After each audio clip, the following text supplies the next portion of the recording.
السلام علیکم ناظرین، میں ہوں کرن ناز۔ 10 محرم الحرام یوم عاشور ہو چکا ہے۔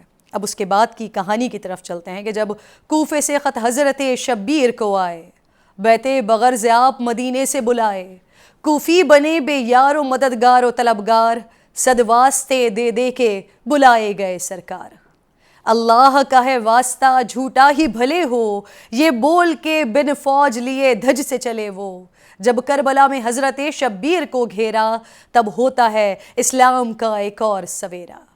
جب واقف انجام چلے آتے ہیں شبیر، اور خطبے میں ادا سے یہ فرماتے ہیں شبیر، میں گلشن زہرا کی تر و تازہ کلی ہوں، میں ابن علی ابن علی ابن علی ہوں۔ کس منہ سے میرے بعد بھلا کلمہ پڑھو گے؟ کیا اپنے محمد کے نواسے سے لڑو گے؟ دشمن کی نہ اوقات نہ وقت نہ سکت ہے، نانا کی بشارت کی ہمیں لاج فقط ہے۔ اس خطبہ شبیر کی ہیبت بھی غضب ہے، یہ وقت یہ ماحول یہ منظر بھی عجب ہے۔ سجدے میں ہے زینب تو مصلی پہ سکینہ، خیموں سے آیا صبر و قناعت کا قرینہ۔ بیمار ہیں عابد تو ہیں بے حال سکینہ، کیا اسی لیے چھوڑ کے آئے تھے مدینہ؟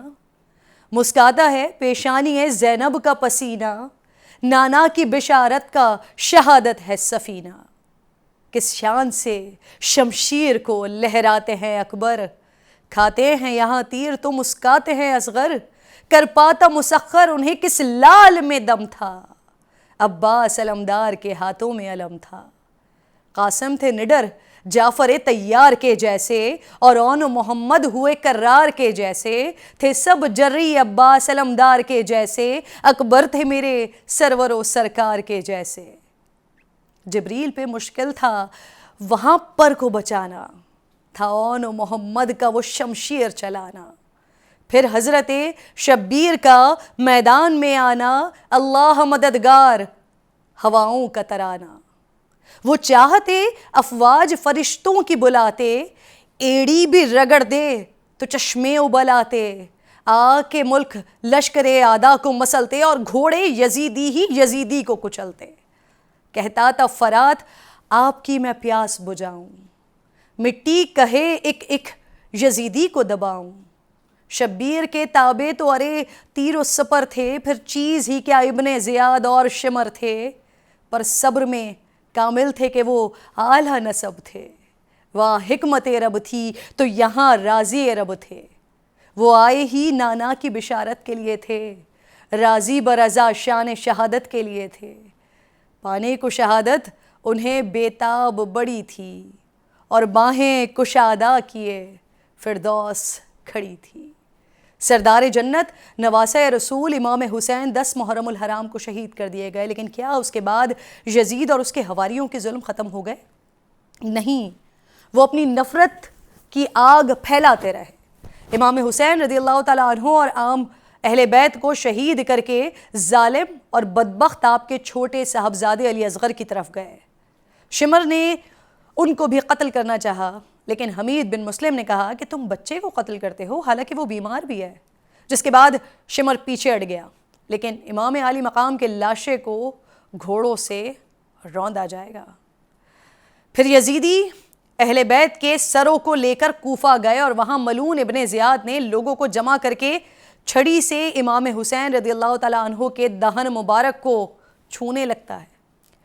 حضرت زید بن ارقم اٹھے اور کہا کہ او بدبخت، ان مبارک ہونٹوں سے اپنی چھڑی ہٹا، قسم ہے اس ذات پاک کی جس کے سوا کوئی معبود نہیں ہے، میں نے رسول اللہ کو ان ہونٹوں کا بوسہ لیتے ہوئے دیکھا ہے۔ ظالم ابن زیاد غصے میں آ گیا، اور زید بن ارقم کو وہاں سے جانا پڑ گیا۔ جب حضرت امام حسین کی اولاد پاک اور بی بی زینب کو ابن زیاد کے پاس لایا گیا، تو بی بی زینب سے ابن زیاد نے کہا، شکر ہے اللہ کا جس نے آپ کو رسوا کیا اور قتل کیا، اور تمہاری بات کو جھوٹا کیا۔ اس پر حضرت زینب رضی اللہ تعالیٰ عنہا کڑک دار لہجے میں جواب دیتی ہیں کہ شکر ہے اس اللہ کا جس نے ہمیں محمد مصطفیٰ کے نسب سے شرف بخشا اور قرآن مجید میں ہمارے پاک ہونے کو بیان کیا۔ رسوا وہ ہوتا ہے جو اللہ رب ذوالجلال کی نافرمانی کرتا ہے۔ ابن زیاد نے حضرت علی اصغر سے ان کا نام پوچھا، آپ نے فرمایا علی۔ ابن زیاد نے کہا کہ وہ تو قتل ہو گئے۔ حضرت علی اصغر نے جواب دیا وہ میرے بھائی تھے علی اکبر۔ ابن زیاد انہیں بھی قتل کرنا چاہتا تھا۔ آپ نے فرمایا میرے بعد ان عورتوں کا کفیل کون ہوگا؟ حضرت زینب رضی اللہ تعالیٰ عنہا نے بھی انہیں گلے سے لگا لیا اور کہا اے ابن زیاد، کیا ابھی تک ہمارے خون سے تیری پیاس نہیں بجھی؟ میں تجھے اللہ کی قسم دیتی ہوں کہ اگر تو ان کو قتل کرنا چاہتا ہے تو پھر ان کے ساتھ ہم سب کو بھی قتل کر دے۔ جس کے بعد ابن زیاد نے اپنا ارادہ ترک کر دیا۔ ظالم، ملعون، بے غیرت ابن زیاد امام پاک کا سر اقدس لکڑی پر رکھ کر کوفہ کے بازاروں اور گلی کوچوں میں سر عام گھمایا اور یزید کے پاس بھیج دیا۔ یزید پلید نے امام حسین رضی اللہ تعالیٰ عنہ کے چہرے پر چھڑی لگائی۔ اس کے بعد اہل بیت کی قیدی عورتیں اور علی اصغر ہتکڑیوں اور بیڑیوں میں یزید کے سامنے لائے گئے۔ یزید ملعون نے کچھ وقت انہیں اپنے ایک مکان میں رکھ کر مدینہ روانہ کر دیا۔ ظالم کا انجام برا ہی ہوتا ہے۔ جو لوگ قتل حسین رضی اللہ تعالیٰ عنہ میں شریک تھے ان میں سے ایک بھی ایسا نہیں تھا کہ جسے آخرت سے پہلے دنیا ہی میں اس کی سزا نہ مل گئی ہو۔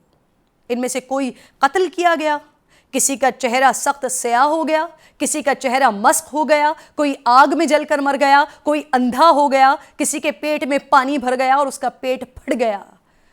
یزید پلید کو ایک دن بھی سکھ کا نہیں ملا۔ ہر طرف بغاوتیں ہونا شروع ہو گئیں۔ 2 یا 3 سال کے بعد ہی وہ ذلیل و خوار اور رسوا ہو کر ہلاک ہو گیا۔ یعنی یہ کچھ بھی نہیں، آخرت میں ان کا انجام، یہ جو کچھ دنیا میں ہوا یہ کچھ بھی نہیں ہے۔ آخرت میں یزید پلید اور اس کے ساتھیوں کا انجام انتہائی دردناک ہوگا۔ اپنا خیال رکھیے، اللہ نگہبان۔